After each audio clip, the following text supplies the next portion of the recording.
We finally have some major injury updates regarding some highly owned FPL players like Saka, Son and Diaby. So in this video, I'm going to reveal what was said about those players and importantly, my updated wildcard draft going into game week 8 off the back of that information. So as always, please do consider hitting that like button for 200 on this video. And if you can, smash that subscribe button. Without further ado, let's get into today's video. Okay, so as I mentioned, I wanted to update you guys with the injury news that we know of some of the most popular FPL players in the game. And first up is going to be Bukayo Saka. Now, I do apologise, owners, but Arteta, as usual, was very, very coy about his response in terms of his status. So shout out to Ben Dinnery for all of these quotes here. Make sure you follow me over on Twitter.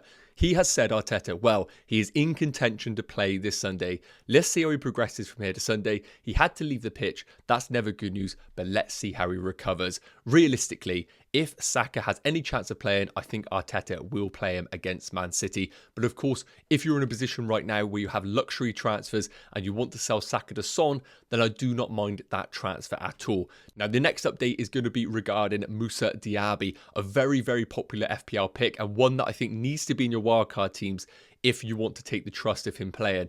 This is the most recent update from Emre saying, Moussa Diaby and Boubacar Kamara are going to work with the team tomorrow, and in case they feel good, they could be playing, but it's not 100%. So again, you're taking a risk with Diaby, but there is a chance he will play. And if you are building a wildcard right now, I would probably recommend maybe just taking the risk, putting Diaby in, starting him and hoping that he will play, because realistically, long term, he is a player that is going to be on everybody's radar right now. But if you're looking to buy him as part of a free transfer, maybe not the best move to make. Now, last up is going to be, of course, Son at Spurs. This is more positive and concrete news.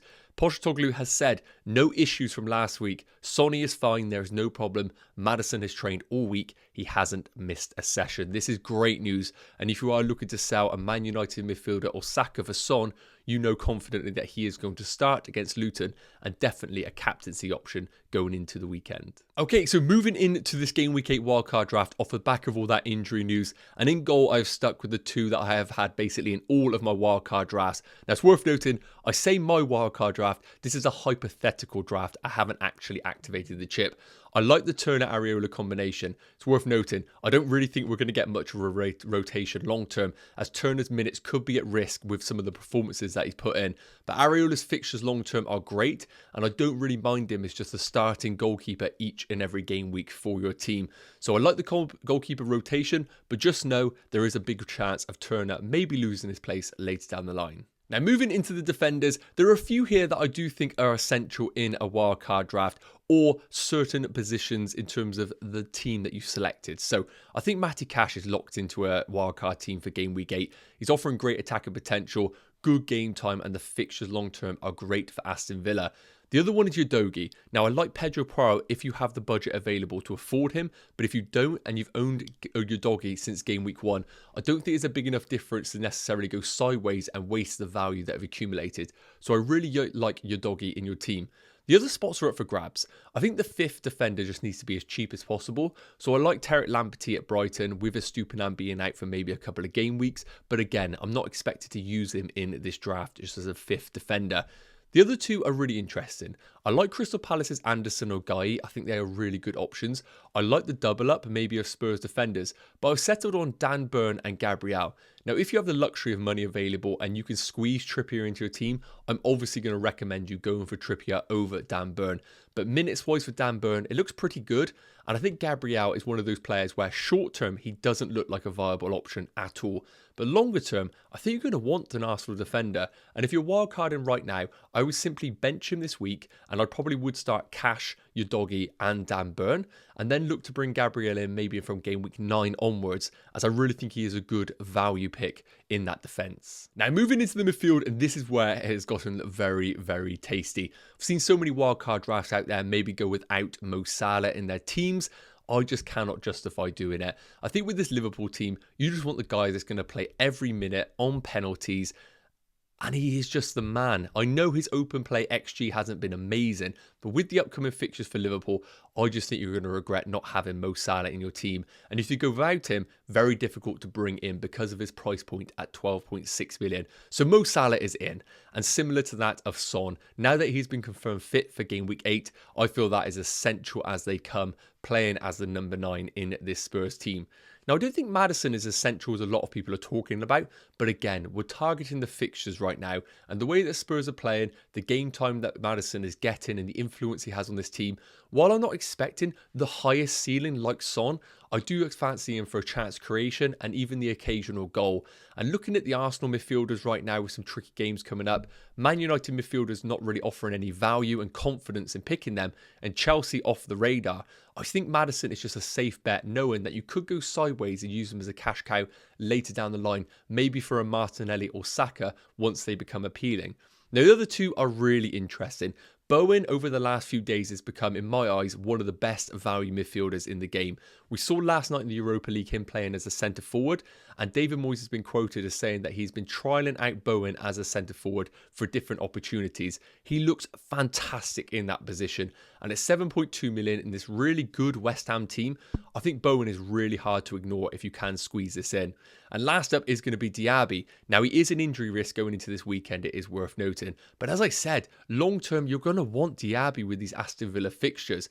Now, I get it. You might not have the money to afford this sort of midfield. And if you don't, because, spoiler alert, I have got Watkins as the front line, Diaby could be the sacrifice. Maybe downgrade that to a Neto of Wolves. I don't mind that pick at all.